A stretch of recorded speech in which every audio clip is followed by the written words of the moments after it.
புதன் புத்தி எத்தனை நாட்கள், அதுக்கான பரிகாரங்கள் சொல்லுங்க. நல்ல கேள்விங்கம்மா. இப்ப சூரியன் திசையில புதன் புத்தி பத்தி கேக்குறீங்க. சூரியனுடைய திசையில புதன் புத்தி 10 மாசம் 6 நாள் மட்டும் அந்த காலம் நடக்கும். 10 மாதங்கள். 10 மாதம் 6 நாள். இது எதுக்குன்னு கேட்டீங்கன்னா சூரியன் திசையில புதன் புத்திக்கு. ஆமா, இந்த சூரியன் திசையில புதன் புத்தி யாரெல்லாம் நடக்குதோ அவங்க எல்லாருக்குமே இந்த ஊர்ல என்ன அப்படின்னு கேட்டீங்கன்னா, திருச்செங்கோட்டுல அர்த்தநாரீஸ்வரர் கோயிலுக்கும் சூரியன் திசையில புதன் புத்திக்கு ஒரு தொடர்பு இருக்கு. அர்த்தநாரீஸ்வரர் திருச்செங்கோடு. ஆமாங்கம்மா, ரொம்ப ஃபேமஸ்ங்க. இன்னைக்கு வரைக்கும் அர்த்தநாரீஸ்வருடைய 1500-2000 அடிக்கு மேல சுவாமி இருக்கு. அதோட சாமியோட பாதத்துக்கு அடியில பாத்தீங்கன்னா இன்னைக்கு வரைக்கும் ஒரு தீர்த்தம் ஊத்தா வந்துகிட்டே இருக்கு. ஆமா, அவ்வளவு பெரிய சக்தி. அந்த தீர்த்தம் எடுத்து அவங்க பிராமணர் அவங்க எடுத்து அந்த தீர்த்தம் எடுத்து நம்ம மேல அவங்க தெளிச்சாலோ நம்மளுக்கு அதை குடிச்சாலோ அன்னைக்கே அந்த பாவ விமோச்சனம் ஆகும். அவ்வளவு பெரிய சக்தி அர்த்தநாரீஸ்வரர் இருக்கு. ஒரே உடல்ல ஆண் பாதி பெண் பாதி. ஆமா, இந்த பக்கம் பாத்தீங்கன்னா அம்மா ஒரு மாங்கலியம் போட்டிருப்பாங்க, இந்த பக்கம் பாத்தீங்கன்னா வேஷ்டி சட்டை, இந்த பக்கம் பாத்தீங்கன்னா சேலை தாலி இதெல்லாம் இருக்கு. இங்கேயே அப்போ ஆண் பாதி பெண் பாதி. இங்க அர்த்தநாரீஸ்வரர். அர்த்தம் புரியாதவர்களுக்கு எல்லாம் அந்த கோயிலுக்கு போயிட்டு அர்த்தம் புரிய வைக்கக்கூடியவர் அர்த்தநாரீஸ்வரர் அப்படிங்கிற ஒரு ஐதீகமாவே இருக்கு. அந்த காலத்துல இருந்தே இருக்காது. அப்பேற்பட்டது சூரியன் திசையில புதன் புத்தி யாருக்கு நடந்தாலும் இந்த உலகத்துல எந்த மூலையில இருந்தாலும் அர்த்தநாரீஸ்வரர் கோயிலுக்கு அவங்க பூ மாலை கல்கண்டு வாங்கி அர்ச்சனை பண்ணி அவங்க ஒரு 11 முறை அந்த கோயில மூலஸ்தானத்தை சுத்தி வெத்தலைப்பாக்கு பூ மாலையெல்லாம் வச்சு அர்ச்சனை பண்ணி சாமி கும்பிட்டு வந்தாங்கன்னா அவங்களுடைய ஊழ்மனை கர்மா முதல் கொண்டு நிவர்த்தியாகும். கண்டிப்பா நிவர்த்தியாகும். ஏன்னு கேட்டீங்கன்னா அந்த பவர் அதுக்கு அதிகமா இருக்கு. அப்போ அடுத்தது என்ன அப்படின்னு கேட்டீங்கன்னா, புதன் என்பது தானியத்துல பச்சை பயிர், பாசி பயிர்னு சொல்லுவீங்கல்ல. பாசி பயிர் பச்சை பயிர் ரெண்டு ஒண்ணுதானே? பச்சை பயிர் பாசி பயிர் ரெண்டு ஒண்ணுதானே உங்களுக்கு? அது மாற்றம். அந்த பச்சை பயிர் தான் புதனுடைய தானியம்.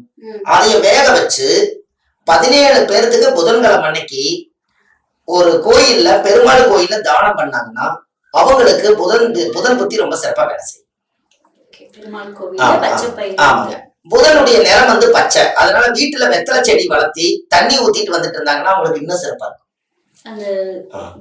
ஆமா, அவங்களுக்கு மகாலட்சுமி அம்சத்தை வெத்தலை பாக்கு வச்சு என்ன கூப்பிட்டாங்க, வெத்தலை பாக்கு வச்சாங்கன்னு சொல்றாங்கல்ல. அதனால வெத்தலைக்கு மகாலட்சுமி தான் குடியிருக்கு. வெத்தலையில மகாலட்சுமி குடியிருக்கு. ஒரு காலத்துல உங்களுக்கு தெரியுமா, பத்திரிகை எல்லாம் இல்லாத காலத்துல நான் பணப்பாக்கு வெத்தலை பாக்கு வச்சு உன்னை கூப்பிட்டு ஏன் நீ வரலன்னு ஒரு கேள்வி கேட்பாங்க. பாத்துருக்கீங்களா? அந்த காலத்துல அதுதானே. அதுக்கப்புறம் தானே நாளடைவுல தானே அந்த பத்திரிகை எல்லாமே வந்தது. அந்த வெத்தலைக்கு சத்தியத்துக்கு கட்டுப்பட்டதுங்க. கொடுத்தாச்சுன்னா அவங்க உடனே அந்த விசேஷத்துக்கு வந்தாங்க.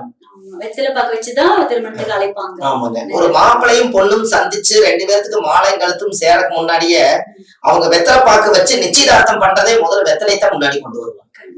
அப்போ அந்த பவர் யாருக்கு இருக்குன்னு கேட்டீங்கன்னா, புதனுடைய ஆதிக்கம் இருக்கிறவங்களுக்கு எல்லாத்துக்குமே வீட்டுல வெத்தலை செடி அவங்க வளர்த்தணும். அதுக்கு போகும்போது காலையில ஒரு வெளியில போகும்போது நீர் ஊத்திட்டு போனாங்கன்னா அந்த வெத்தலை வாடாம மனசு வச்சிருந்தா இவங்க மனசு வாடாம இருக்கும்.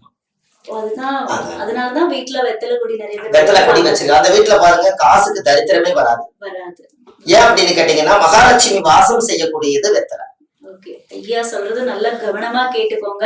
வீட்டுல கண்டிப்பா எல்லாருமே இன்னையில இருந்து வெத்தலை செடி வளர்க்க ஆரம்பிக்கலாம். இதே மாதிரி 17 புதன் திசை என்பது 17 வருஷங்க. 17 1 நாணயத்தை பச்சை துணியில முடிஞ்சு ஒரு பீர்வாவுக்குள்ள ஒரு கல்லா பாக்ஸ் மாதிரி ஏதாவது இருந்துச்சுன்னா அதுக்குள்ள வச்சிருந்தாங்கன்னா அவங்களுக்கு அந்த 17 நாணயம் புதன் புத்தி அவங்களுக்கு நல்லா சப்போர்ட்டிவா வேலை செய்யும். 17 1 நாணயம் அதை வச்சிருக்கணும் எப்பவுமே. அப்போ மெயின் என்ன அப்படின்னு கேட்டீங்கன்னா, அந்த புதனுடைய ஆதிக்கம் இருக்கிறவங்களுக்கு புத்தி, அறிவு, கல்வி, ஞானம் எல்லாமே அவங்களுக்கு நல்ல சிறப்பா வேலை செய்யும். அவங்களுடைய எதிர்கால வாழ்க்கையில எல்லாமே பாத்தீங்கன்னா போற காரியம் எல்லாமே செய்ய முடியும். இந்த எளிய பரிகாரத்தை இந்த 4-5 பரிகாரம் இந்த புத்தி முடியறதுக்குள்ள இவங்க செஞ்சாங்கனாலே இவங்க வாழ்க்கை ரொம்ப சுபிட்சமா இருக்கு. இந்த 4 மாசத்துக்குள்ள பண்ணிடணும். இதை பண்ணாலே அவங்களுக்கு ரொம்ப சிறப்பா இருக்குன்னு வச்சுக்கோங்களேன்.